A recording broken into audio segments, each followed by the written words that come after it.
Gilbert, vous continuez, plus que jamais, à vivre finalement comme si vous n'aviez pas de handicap, comme un voyant.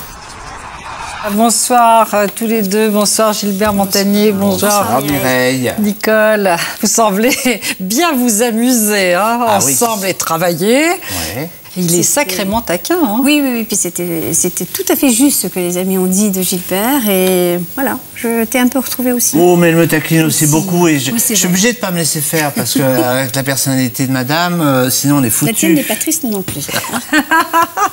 C'est vrai, une sacrée personnalité l'un et l'autre. Oui. On est deux Capricornes. Mais comment, justement, on conjugue la vie privée et la vie professionnelle, puisque vous êtes devenu son manager. Je sais que vous n'aimez pas le mot. Oui, c'est vrai. Quoi, alors... Ça n'existe quasiment plus, je ne sais pas. Il se trouve que petit à petit, tu as réussi à m'enrôler. C'est vous qui avez voulu? Oui. Ouais. Parce que j'ai ressenti très vite les qualités de Nicole, les qualités rigoristes, les qualités discipline, enfin tout ce que j'aime pas trop faire, quoi. En fait, alors... Facile. Ouais, mais c'est vrai. C'est ce qui vous a séduit chez elle, avant toute chose, Gilbert? Pas avant toute chose. Oh non, avant toute chose, c'est sa féminité, c'est sa finesse, c'est son intelligence d'esprit. Et je vais le placer quand même, son intelligence d'esprit. Oui. Heureusement que Mireille nous réunit, parce que finalement, jamais j'entends ce genre de choses. Bien sûr, voilà. C'est fait pour ça les émissions. Je savais très douée, Mireille. Je me suis dit, attends, c'est une bonne émission pour nous. Mais parce qu'au bout de 17 ans, on oublie les déclarations d'amour. Non, mais des fois, elle est un peu malentendante. C'est pas de faute. Et Nicole, qu'est-ce qui vous a séduite? C'est l'être complètement différent. Je vais me lancer, Mireille, parce que je suis très bien ici. Mais on y va. Lorsque l'on a eu un passé un petit peu difficile, enfin un moment dans mon passé quelque peu difficile, on n'a pas forcément envie de recomposer avec du genre humain traditionnel, entre guillemets, et la sensibilité due au fait que Gilbert est non-voyant a été pour moi un atout considérable. Et par conséquent, c'était l'être qu'il me fallait après mon divorce. C'est-à-dire que, loin justement de vous effrayer, parce que pas du tout. Le handicap aurait pu vous faire peur, il fallait le surmonter. Au contraire, absolument. Pour vous, c'était un atout. Absolument. Et comment vous l'imaginez, Nicole? Comment vous la voyez, vous, Gilbert? Je l'imagine exactement comme elle est. C'est-à-dire que... Mais par contre, c'est vrai que il y a des choses auxquelles je ne pense pas. Les couleurs, par exemple. Il faut que je me force à penser à la couleur de ses cheveux. Je sais qu'il y a du roux. Un petit peu de vert et de bleu? Non, il n'y a pas de vert bleu. Enfin, non, mais je suis sûre que vos couleurs sont très belles, mais ce n'est pas parce que je les sous-estime, mais c'est parce que je ne suis pas programmée comme ça. Dans les couleurs, je ne connais pas. Je connais les mots, mais je ne connais pas ce que c'est. Et les sensations. Et les sensations, ça oui. Ça parle plus. Et évidemment. Non, c'est vrai. On a, je trouve... moi, je trouve que j'ai une certaine facilité à la sensualité. Je veux dire, chacun l'a, mais je trouve que mon mode de vision devrait me rapprocher de ce critère-là. Ben oui, c'est tactile, automatiquement. Tactile, et puis tout ce qui passe par l'esprit. Moi, je trouve qu'il n'y a rien de plus beau que, par exemple, sans toucher une main, je veux dire, juste d'être comme ça, tout près de la main. Et là, il y a tout le royaume de l'anticipation qui s'ouvre et qui dit « Waouh, qu'est-ce que ça va être beau quand je vais lui toucher la main ». Ben, tu dis tout ça? Bah oui, je disais ça va vite. C'est extraordinaire. Il parle finalement de sensualité, d'érotisme. Bien sûr. Mais Nicole, je peux me permettre de vous demander, puisque c'est vous qui en avez parlé, vous dites j'ai vécu des choses dures et finalement j'étais bien dans cet univers-là, l'univers de Gilbert et des non-voyants. Je peux vous demander ce que vous avez vécu? Oui, c'est vrai qu'un divorce n'est jamais facile.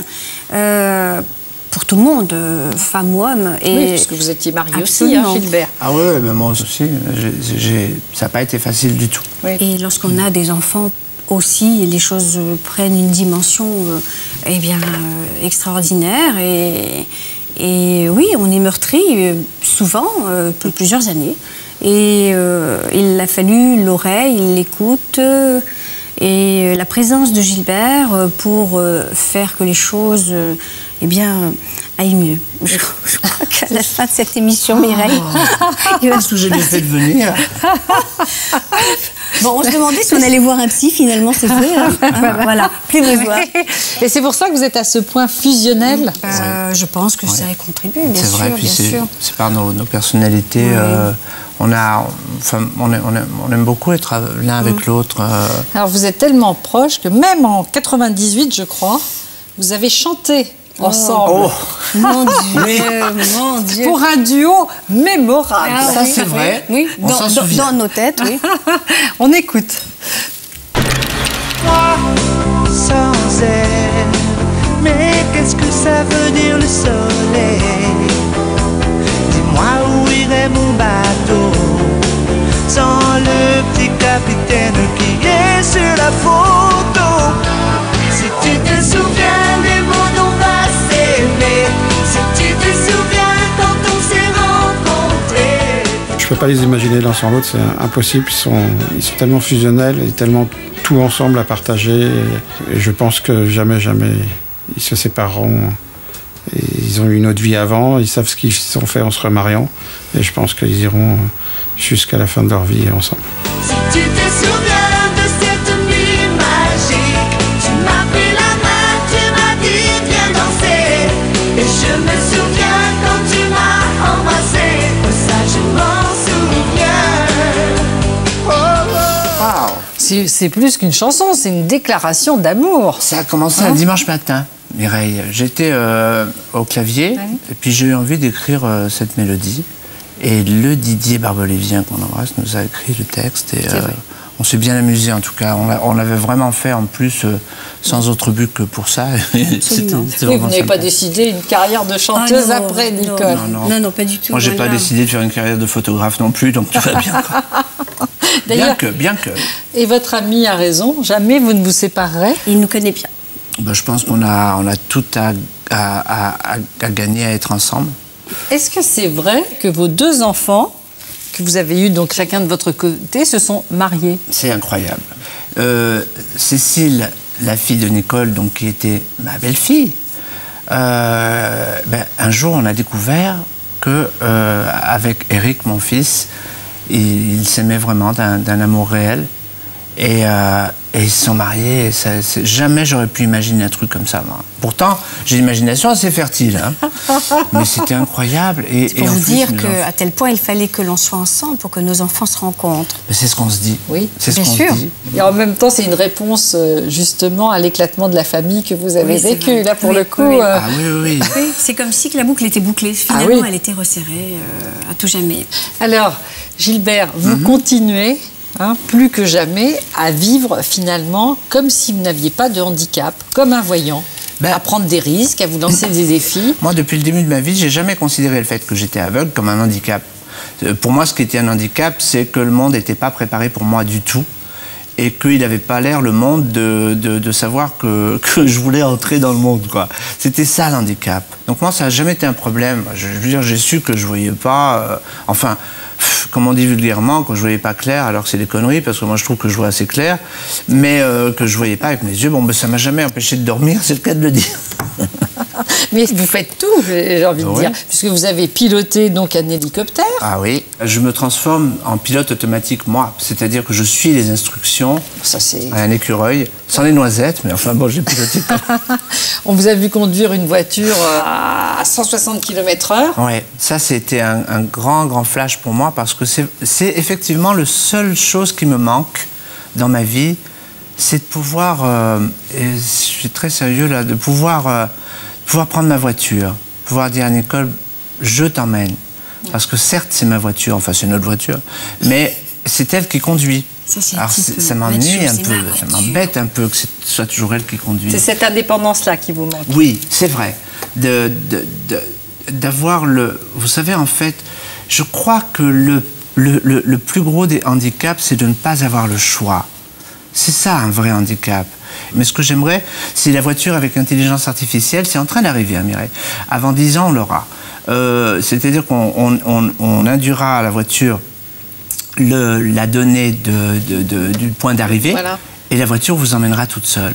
Moi, je ferais confiance à une voiture comme ça. Nicole, parfois vous trouvez qu'il est trop casse-cou, vous lui interdisez certaines choses. Vous avez peur pour lui? Son envie d'aller au-devant des choses est tellement importante que de toute façon, on ne peut qu'hurler à côté et ça passe. Mais je ne pourrais pas m'arrêter. Voilà. Ça peut faire flipper un petit peu, mais non, je oui, pense pas. Elle a eu peur quand même, Nicole, le jour, elle le dit pas, le jour où j'ai conduit le TGV, qu'elle était dans la locomotive avec. C'est pas vrai. Tu m'as dit que tu as eu très peur. Non, j'ai trouvé que c'était dingue de te laisser. Moi, je ris bêtement croyant que c'est faux. Non, mais je trouvais que c'était dingue de le laisser. Quand est-ce que vous avez fait ça? Oh, on l'a fait 2 fois. Vous allez rassurer tout le monde. Ils vont avoir peur la prochaine fois de prendre le TGV. En se disant Gilbert est aux commandes. On m'a proposé justement de faire l'annonce et je dis mais non, ça va faire peur à tout le monde, c'est pas la peine. En plus, c'était le TGV, on dirait un train pour aveugles parce que il y a des signaux partout. C'est vrai. Mais vraiment. Et donc les vitesses sont préprogrammées de par le terminal de départ. Donc il n'y a pas de problème. Il faut innover justement dans l'emploi. Et je prétends pas qu'il faudrait engager que des chauffeurs non-voyants, c'est pas ça. Non, pas que ceux-là. Pas que ceux-là, mais pas uniquement. un ou deux. Oui. Alors vous avez vécu une autre aventure tout à fait extraordinaire avec Frédéric Lopez.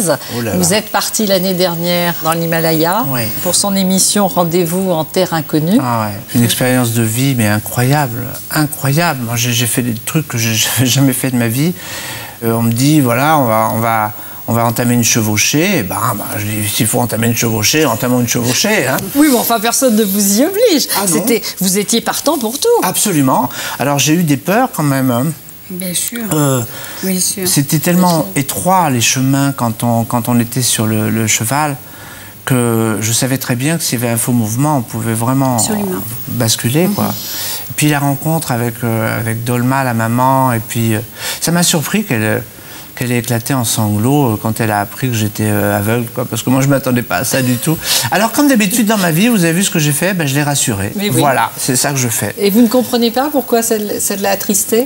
Non, parce que pour moi je trouve qu'il n'y a rien de triste du tout. Hein. Mais je pense que c'est au-delà de la tristesse. Oui, c'est dans une autre culture aussi. Ça l'a surpris. C'était trop fort. J'aurais dû l'écrire à l'avance. C'est sûr.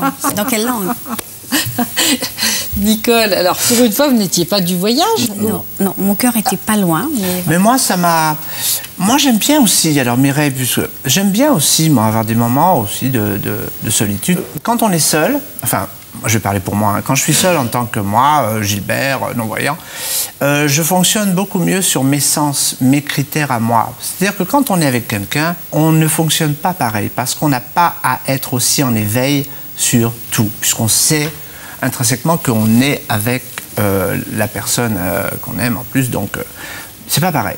Mais quand je suis tout seul, je suis obligé de me débrouiller, je suis obligé de... Vous aimez ça depuis toujours, de toute façon. Je pense que c'est une espèce d'indépendance qu'il faut qu'il garde. Bien sûr, que vous avez depuis l'enfance. Oui, j'ai eu la chance d'avoir des parents qui étaient hyper combatifs et très ouverts, qui ils m'ont jamais créé de surhandicap. Parce qu'en fait, c'est ça le problème. Donc, ils ne vous ont pas surprotégé, c'est ça que vous voulez dire? Oui, mais ça aurait créé un surhandicap. On aperçoit ton papa et ta maman en photo. Oh. Voilà. C'est joli de voir d'ailleurs comment vous commentez, Nicole. Oui, c'est votre père et votre mère qui sont en photo sur l'écran. Et oui, maintenant, ils n'existent plus qu'en photo, mais en fait, les meilleures photos, c'est dans la tête. Hein. Bien sûr. Mais ils m'ont donné la clé des portes du possible. Voilà. Tout simplement. C'est énorme, bien sûr. Ouais. C'est énorme. Et une famille modeste, hein? Ah oui, ça, oui, très modeste. 4 enfants. On vivait dans 43 mètres carrés, mais ça allait bien, quoi. On avait assez à manger. Et à quel moment, Gilbert, vous êtes dit que finalement, vous vouliez faire de la musique et chanter? Alors, à quel moment? Très tôt, parce que donc j'ai commencé le piano, j'avais 5 ans, hein, musique classique. Bon. Ah, le piano à 5 ans quand même. Ils ont fait beaucoup d'efforts, vos parents. Oui. Pas évident, hein, quand il n'y a pas beaucoup de moyens de faire du piano. Surtout qu'on avait acheté 25 000 anciens francs. Et le problème, c'est qu'on n'avait pas de blé, évidemment, pour le déménagement. Donc, c'est mon père et mon frère qui ont porté ce piano pendant 5 étages sur leur dos. Et mon père a cassé la cheminée, l'unique cheminée qu'on avait dans la chambre à coucher pour que le piano puisse passer, quoi. Alors, sur cette photo, tu portes un casque. Et pendant longtemps, je me suis dit, pourquoi Gilbert a un casque pour jouer du piano? Oui, c'est vrai. Et j'ai appris que c'était un costume de gendarme. Oui, je ne sais plus ce que c'était, un costume, oui, que j'avais eu pour Noël. J'ai jamais réussi à le voir, ce Père Noël. C'est le truc, c'est incroyable. Hein. J'arrivais, il était déjà parti. Bon, d'accord. Mais c'est vrai que j'ai beaucoup aimé mon enfance. Dans le quartier, rue des Pyrénées, tout ça. J'étais déjà très connu parce que j'étais le petit qui voit pas clair. Les gens disaient « Ah, c'est le petit qui voit pas clair ». Et moi, j'aimais ça, ça me dérangeait pas. Pour revenir à votre carrière, Gilbert, vous saviez que ça marcherait? Vous étiez sûr que ça marcherait? Pas du tout. Moi, je me voyais musicien, en fait. Hein. Je me voyais musicien portant le matos sur scène.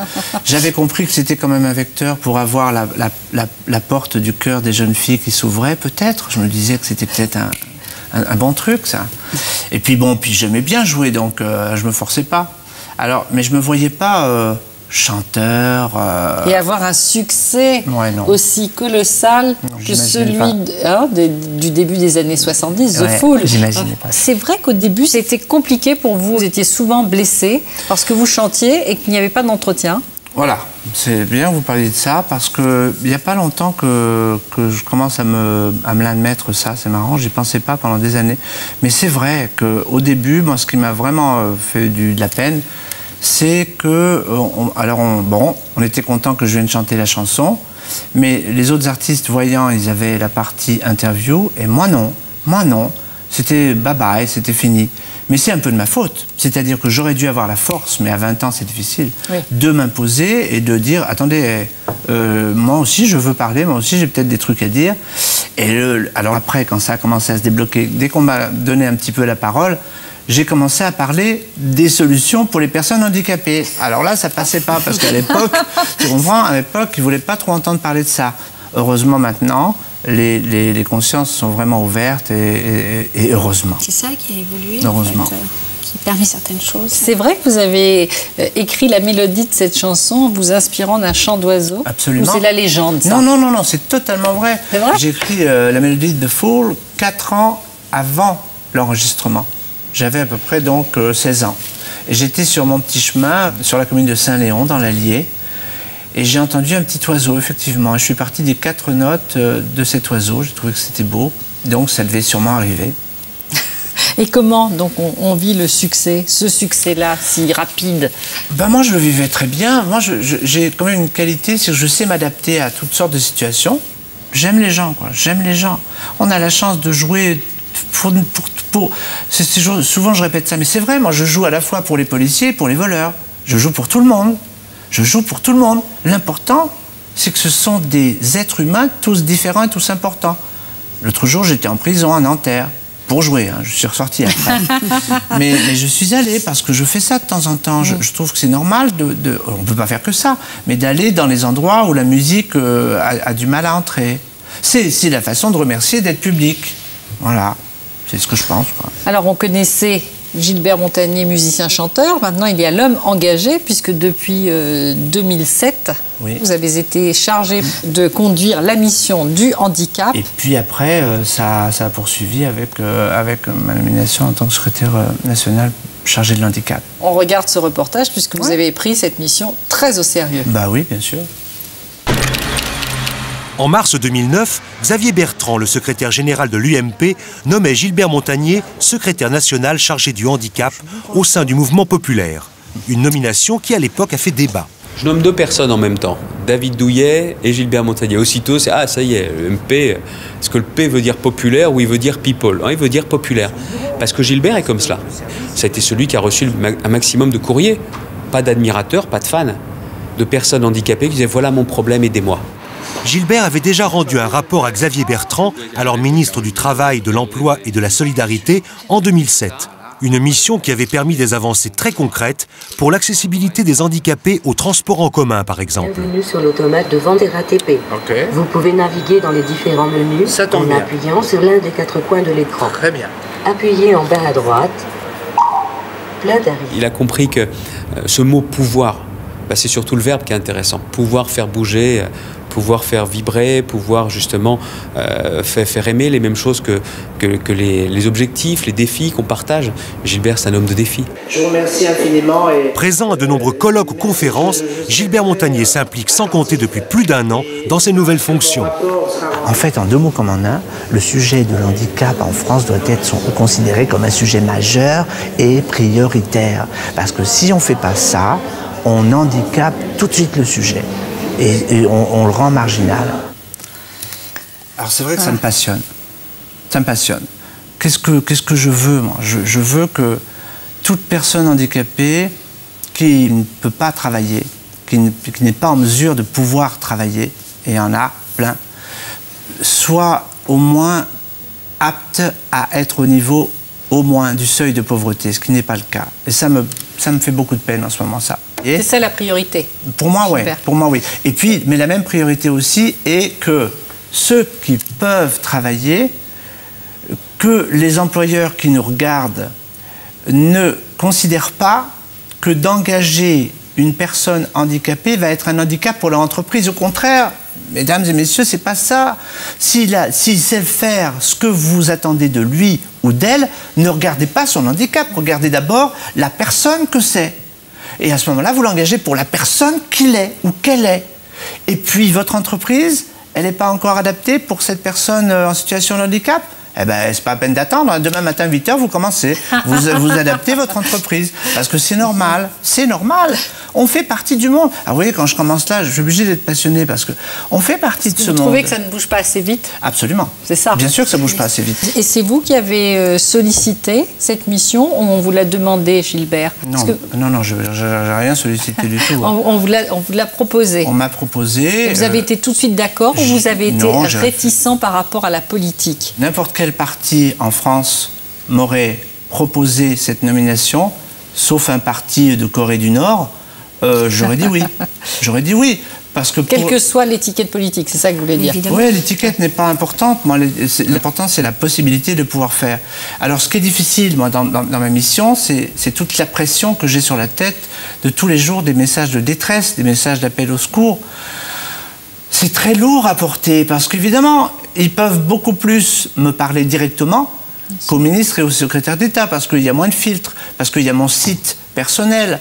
Et c'est vrai que c'est lourd à porter quand on sait qu'on ne peut pas tout faire. Évidemment qu'on ne peut pas tout faire. On vous a reproché d'être récupéré, vous, politiquement. Vous avez eu peur, peut-être, vous-même, d'être récupéré politiquement ? Sincèrement, j'ai peur. Moi, j'ai peur de rien du tout. Il y a des gens dans le public qui n'ont pas compris au début que je m'étais engagé.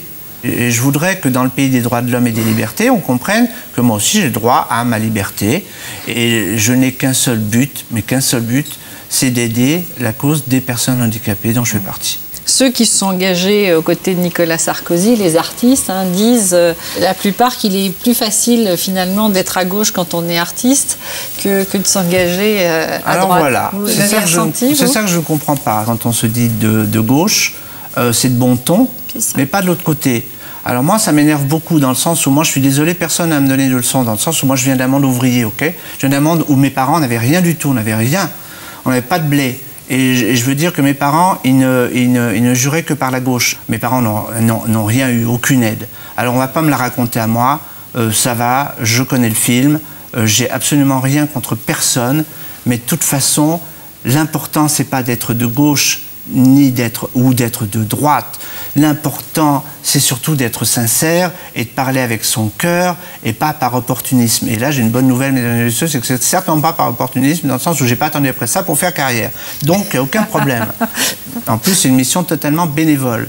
C'est important de le dire. Oui, moi je dis les choses telles qu'elles sont. Beaucoup d'autres ne l'auraient pas fait. Voilà. Et Nicole, vous êtes dans ce combat. Je vois que vous êtes complètement partie prenante. En fait, je suis l'assistante de Gilbert. Oui. Et je suis l'assistante dans tout. Je n'ai pas sectorisé notre travail parce que ça a toujours été partie prenante, l'handicap, dans la vie de Gilbert. Donc, elle ne fait que se confirmer. Nicole porte beaucoup sur ses épaules, c'est vrai. Alors, merci beaucoup à tous les deux. Merci à vous. Moi, ça m'a fait vraiment du bien de m'ouvrir ce soir. Je suis sûre, nous tous, de vous entendre avec cet optimisme qui vous caractérise. Pour ne rien manquer sur ma chaîne Ina Mireille Dumas, abonnez-vous et activez la cloche.